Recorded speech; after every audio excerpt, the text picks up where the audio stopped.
Hello，大家好，现在是下午2点05分。有股友就问这只 G Tronic，他就问现在可以 hold 吗？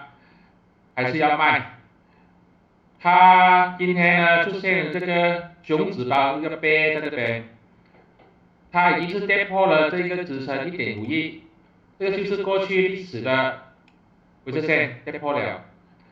它的下一个支撑呢，就是这一个红马峰1.43，它曾经一度呢跌到差不多1.45左右就弹上去，这边应该有这个支撑吧。个人认为，如果跌破1.43的话，这个要卖出去了呀。如果跌破1.43，下个支撑就是1.37，也就是这一个回撤线过去历史的回撤线。总之到现在呢，局势不明朗，千万不要随便去接刀，要等到它出现一个青色蜡烛的时候再打算怎么样。